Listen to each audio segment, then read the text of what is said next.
Comment résoudre de gros problèmes d'argent? Bonjour, je m'attends à ce que vous alliez super bien. Alors, si vous ne me connaissez pas, mon nom est Slavika Bogdanov, Bogdanov Slavika. Vous pouvez voir mes livres sur Amazon. Vous pouvez aussi aller voir attractitude.com. Ça fait maintenant 20 ans que je travaille sur la loi de l'attraction, la manifestation, le pouvoir de l'intention, les taux vibratoires, la reprogrammation du cerveau et j'en passe. J'ai écrit quand même 44 livres sur le sujet. Je suis aussi productrice de films avec quelques films intéressants que je suis en train de développer et quelques petites surprises que je vous garde pour bientôt. Si vous voulez en savoir plus, eh bien évidemment, allez sur ma chaîne. Il y a comme quelque chose comme 1300 vidéos gratuites, devrais-je dire, du temps que j'ai passé à vous aider, enfin du mieux que je peux. Et pour ceux qui veulent aller plus loin, plus vite et avoir en fait une consultation pour vos questions personnelles, quelque chose qui est particulier à vous, souvent on va beaucoup plus vite que d'aller voir 1300 vidéos. Quand on a une problématique précise, moi je vous la règle en 1 heure, je vous donne exactement la direction à suivre, le tracé de chemin pour obtenir des résultats, pour que votre vie change rapidement.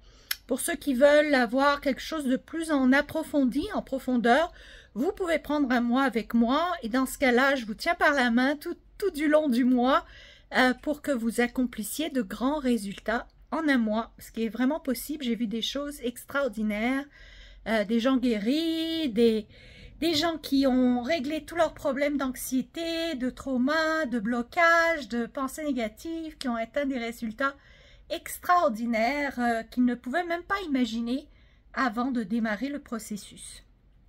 Alors, comment règle-t-on de gros problèmes financiers? Alors d'abord et avant tout, moi je pense que les finances ne sont pas un problème. Les finances, c'est quelque chose, c'est une matière, c'est une énergie. Hein. L'argent est quelque chose que l'on échange, que l'on partage, que l'on investit, que l'on reçoit. C'est pas un problème, c'est pas un miracle, c'est pas un cadeau, c'est pas de la chance. C'est une matière, c'est une énergie. Plus on l'aime, plus elle nous aime. Plus on la respecte, plus elle nous respecte. Et plus on a de la négativité avec des choses qui ont rapport à l'argent, plus on va l'éloigner de nous. Alors, c'est des choses à considérer et à réfléchir. Entre-temps, quand les gens ont un gros problème financier, alors peu importe le problème, peu importe l'urgence de votre problème, voici comment le résoudre. Alors, la première chose, c'est que lorsque l'on se concentre sur le problème en lui-même, disons par exemple, j'ai besoin de 10 000 € d'ici 3 jours, par exemple, d'accord? Je vous donne un exemple, ça pourrait être n'importe quoi. Ça pourrait être j'ai besoin de payer mon loyer, ça peut être j'ai besoin de 50 000 €, ça peut être j'ai besoin de 500 € aujourd'hui, maintenant, là, tout de suite. Peu importe, d'accord? D'abord, on formule la question d'argent par une verbalisation du montant que l'on souhaite obtenir. Alors, on ne dit pas « j'ai mes factures à payer », on ne dit pas « je ne pourrais pas boucler la fin de mois ». On verbalise la problématique avec une formulation positive. Comme par exemple « je reçois 10 000 € d'ici 3 jours », je reçois 5 000 € pour mon loyer d'ici 3 semaines, si c'est dans 3 semaines votre loyer.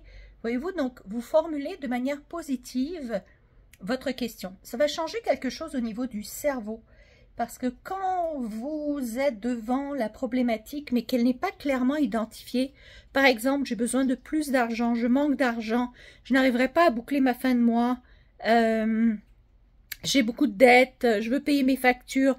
Mais quand il n'y a pas un montant, c'est difficile pour le cerveau de s'accrocher sur la solution parce que c'est trop vague. C'est un peu comme si vous rentrez dans votre voiture et vous dites au GPS, j'ai besoin de me rendre quelque part, j'ai besoin de me rendre quelque part rapidement, je dois arriver à l'adresse vite, mais vous ne donnez pas l'adresse au GPS, ça va être difficile au GPS de savoir comment vous y rendre. Et imaginez que votre cerveau est encore peut-être 100 fois, 1000 fois plus puissant qu'un GPS. Donc c'est important de rentrer la destination précise Et si vous avez un temps donné, c'est de rentrer le temps donné. Cependant, quand vous voulez manifester, ne pensez pas au temps donné. Ne pensez pas à la distance en termes de jours, en termes d'heures, en termes de... Parce que plus vous mettez une limite de temps dans votre stress, si vous êtes stressé, plus vous allez mettre de la résistance. D'accord? Plus vous mettez de la résistance, plus votre taux vibratoire va baisser et aussi, moins vous allez être capable d'avoir des pensées créatrices, des pensées de solutions. Parce que vous allez être trop crispé. Quand on est nerveux, quand on est paniqué, le cerveau se met en mode fuite ou combat. Donc, impossible pour le cerveau de relaxer assez pour trouver les solutions. Il va se braquer en quelque sorte. Donc, tout le rouage du cerveau se bloque en quelque sorte. D'accord? Donc, première chose, on met un montant exact. Deuxième chose, on se calme les nerfs. Excusez-moi. Je trouve ça toujours drôle parce que quelqu'un qui vous dit « calme tes nerfs ». Je me le dis en passant, Slavika, calme tes nerfs. Alors, on se calme les nerfs. Alors, comment on se calme les nerfs? C'est en respirant, n'est-ce pas?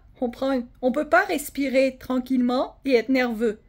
Ça va être très difficile d'être paisible si on respire nerveusement. Hein? Si vous respirez nerveusement, vous allez probablement devenir nerveux, mais si vous respirez calmement, ça se peut que vous vous calmiez les nerfs. Alors, on prend de grandes respirations, on souffle.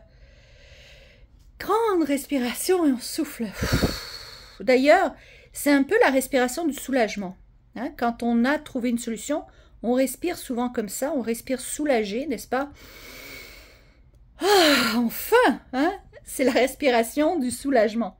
Mais la respiration du soulagement indique au cerveau qu'on est soulagé, qu'on a trouvé la réponse, qu'on est à l'aise.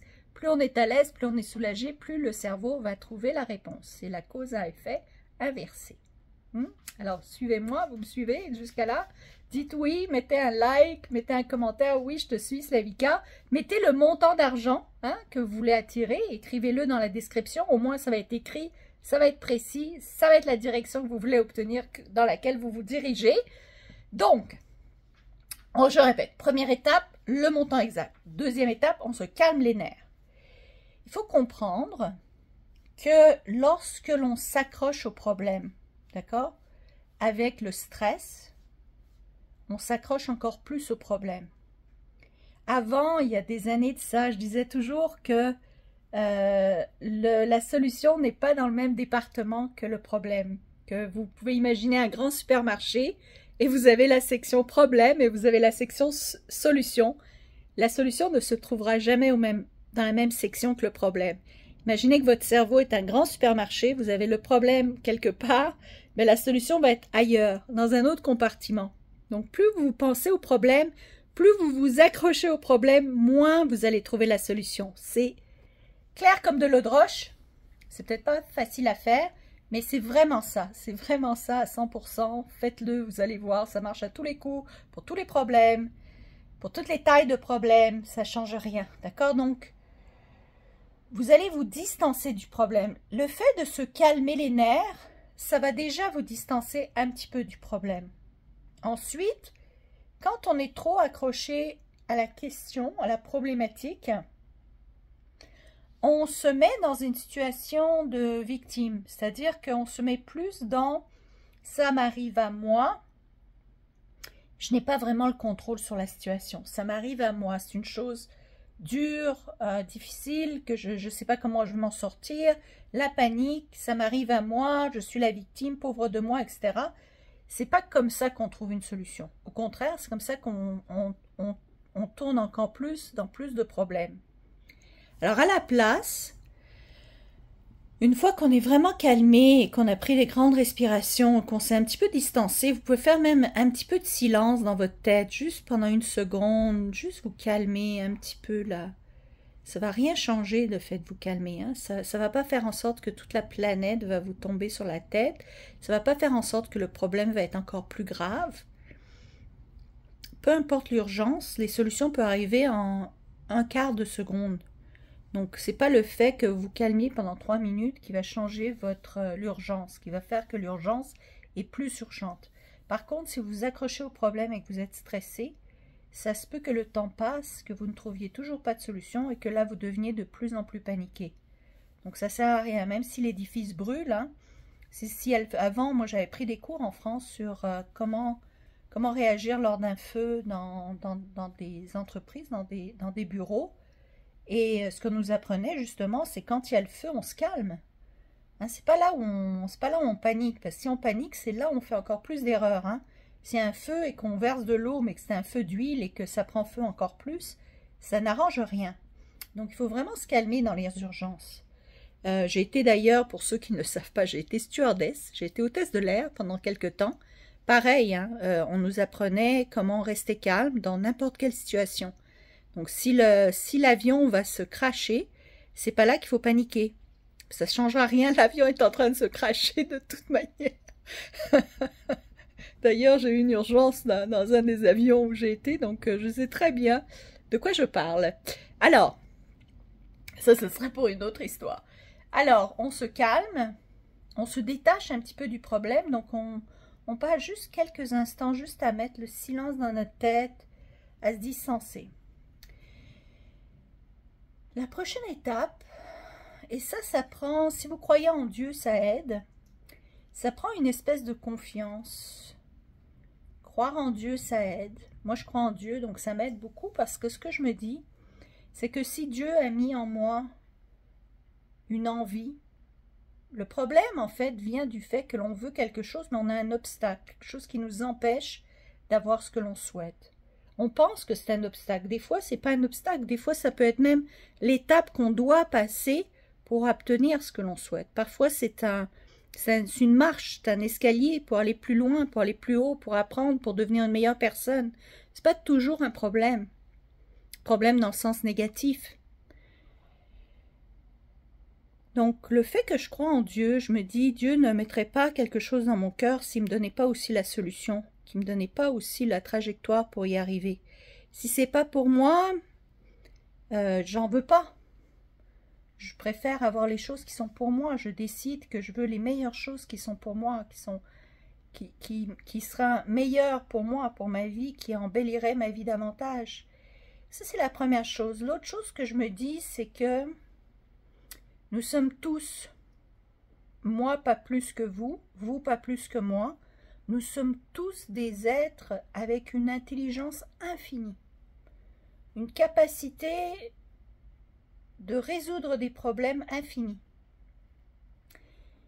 Nous accumulons tous dans notre subconscient les données autour de nous que nous voyons, beaucoup inconsciemment, on voit beaucoup de choses que l'on ne capte pas avec les yeux, mais notre cerveau les capte et il les accumule.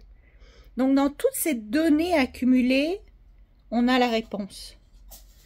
Mais il faut être calme pour la trouver, la réponse. La réponse se trouve dans le calme, dans la paix, je dirais, dans le fait d'être posé, le fait de croire qu'il y a une solution. Et ensuite, c'est de se poser les bonnes questions. Ça, c'est très important. C'est quoi les bonnes questions? Les bonnes questions, c'est par exemple, qui je connais qui peut m'aider? Qui puis-je contacter qui a peut-être un morceau de la solution? Qui a déjà vécu la même chose et qui est passé au travers? Ça peut être des gens qui ont écrit des livres. Ça peut être des vidéos YouTube. Vous pouvez le chercher sur YouTube des fois, la solution. Ou sur Google, des fois, la solution. Ensuite, c'est, est-ce que je connais quelqu'un qui peut m'aider à résoudre ce problème? Pas quelqu'un, mon ami, que je vais appeler pour me plaindre pendant 3 heures et pleurer dans ses bras. Non, parce que ça, c'est rester dans le problème. C'est pas trouver la solution. Ça, c'est se morfondre, continuer à être victime de la situation. C'est pas comme ça qu'on résout un problème, d'accord? On fait pas ça. On partage pas ses problèmes. Partager ses problèmes, c'est comme avoir fait caca et là prendre son caca et l'étaler, puant sur tous les gens autour de nous. On n'étale pas son caca. Vous gardez votre caca pour vous. La seule raison pour laquelle vous allez partager votre problème, c'est pour trouver une solution. Et c'est pas comme un caca, c'est en disant, ben voilà, j'ai ce problème-là et j'ai vraiment besoin d'aide pour le résoudre. Pas pour en parler pendant 3 jours et en pleurer et pas savoir, pas vouloir chercher la solution, d'accord? Ensuite, c'est de faire comme si vous aviez trouvé la solution, c'est-à-dire de penser qu'est-ce que je fais après. Disons j'ai résolu ce problème. Comment est-ce que je me sens? Quel genre de personne je suis devenue? Qu'est-ce que je fais la journée après? Comment est-ce que je me comporte une fois que j'ai résolu ce problème? Donc un petit peu de visualiser la personnalité que vous allez avoir après le problème résolu. Et de prendre une pause. Prendre une pause silence en posant les bonnes questions. Donc, qui est-ce que je connais qui pourrait m'aider? Où est-ce que je peux trouver la réponse, la solution? Est-ce que je connais quelqu'un qui peut m'apporter la réponse? Est-ce que qu'est-ce que je dois faire? Quelle est la prochaine étape? Des fois, on se monte tellement un gros problème qu'on s'imagine que le prochain pas est un pas immense. Il faut faire, je sais pas, un saut de 10 km en hauteur pour y arriver, alors que peut-être il y a juste un tout petit pas à prendre. Et les gens ne prennent pas le petit pas parce qu'ils sont paralysés en s'imaginant le gros pas, le gros monstre qu'il faut atteindre, le gros but. Alors que peut-être c'est juste faire un pas, peut-être c'est juste sortir, peut-être c'est juste faire un appel, peut-être c'est juste mettre sur papier une formulation du problème et un plan pour essayer de résoudre. D'accord? Est-ce que j'ai des factures que je peux régler un petit peu au début pour m'en sortir un petit peu? Est-ce que j'ai des montants que je peux arrêter de dépenser? Comme ça va faire en sorte que je manque pas d'argent. Est-ce qu'il y a des choses que je peux annuler? Des abonnements? Des trucs que je peux retirer? Comme ça va m'alléger financièrement. Est-ce que je peux vendre ma maison, ma voiture, mes bijoux, peu importe, les choses que vous pouvez vous vendre pour justement avoir un surplus d'argent, pour au moins sentir que vous avez un surplus d'argent pendant un certain temps? Est-ce que je peux appeler les banquiers, les financiers, tout pour leur demander de me donner peut-être un répit? Qui est-ce que je connais qui peut m'aider? Comment est-ce que je me sors de cette situation? Quelle est la prochaine étape que je devrais faire? Est-ce que je peux demander une augmentation de salaire? Ou je vais demander une augmentation de salaire et je me moque si la personne me répond non. Peut-être je cherche un meilleur emploi, je cherche un nouvel emploi, je cherche quelque chose qui paye mieux. Je cherche un second emploi, d'accord? Donc, ce que je veux dire par là, c'est quand vous posez des questions, vous vous mettez déjà en mode recherche de solutions. Et ensuite, vous posez une question et vous restez calme. Vous restez dans la pause, la tranquillité, vous vous asseyez, vous relaxez votre corps. Laissez votre cerveau travailler. La solution n'arrivera peut-être pas en 5 secondes, mais ça se peut qu'elle arrive en 5 secondes en fait. Mais il faut avoir cette paix, cette tranquillité pour laisser le cerveau réfléchir. Surtout, n'agissez pas dans la peur, n'agissez pas dans la panique. C'est là où on fait encore plus de gaffes, c'est là où on fait encore plus d'erreurs. C'est là où on a un accident, où on a un truc qui nous arrive qui est encore pire. Parce qu'on l'a fait dans la peur, on l'a fait dans la négativité.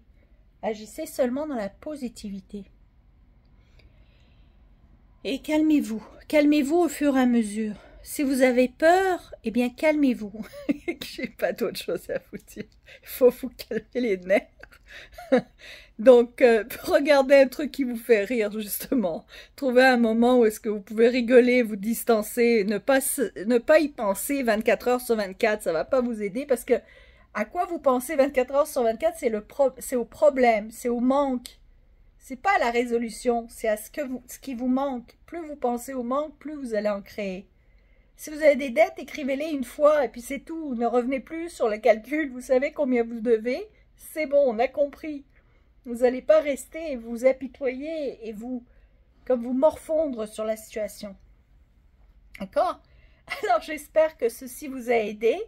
Revoyez la vidéo évidemment jusqu'au début pour revoir pour toutes les étapes. Vous pouvez utiliser cette vidéo pour tous les problèmes que vous voulez régler.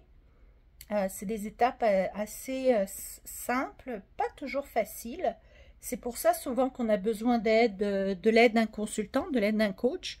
Parce qu'à ce moment-là, on le fait ensemble et puis c'est beaucoup plus facile quand quelqu'un est là avec vous pour vous montrer les étapes. Alors oui, c'est un investissement, travailler avec moi. Mais c'est un investissement qui va vous sauver beaucoup d'heures, d'années, de mois, de semaines, de tracas. Il y en a un qui m'a dit l'autre jour, je comprends même pas pourquoi j'ai attendu 3 ans pour vous contacter. 3 ans. Imaginez s'il m'avait contacté il y a 3 ans, les bons qu'il aurait fait en 3 ans.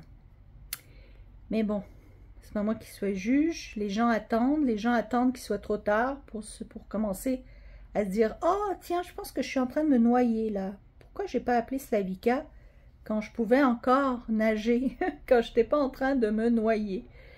Bien, prenez l'aide avant, parce que les choses ne restent jamais pareilles. Hein. Il y a quelque chose que les gens s'imaginent qui est quelque chose de très faux. Rien ne reste jamais pareil.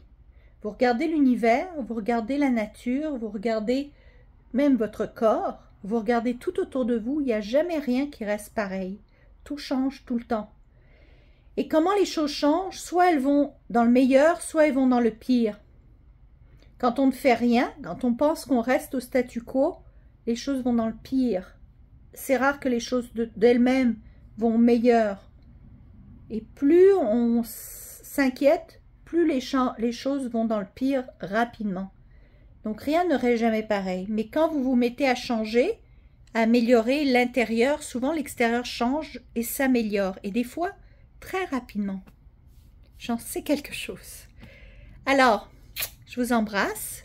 Je vous dis à bientôt. J'espère avoir la chance, l'opportunité, le plaisir de vous aider. Mais sinon, regardez cette vidéo et mes 1300 et quelques vidéos sur YouTube et ça va déjà vous donner beaucoup d'informations. Au revoir.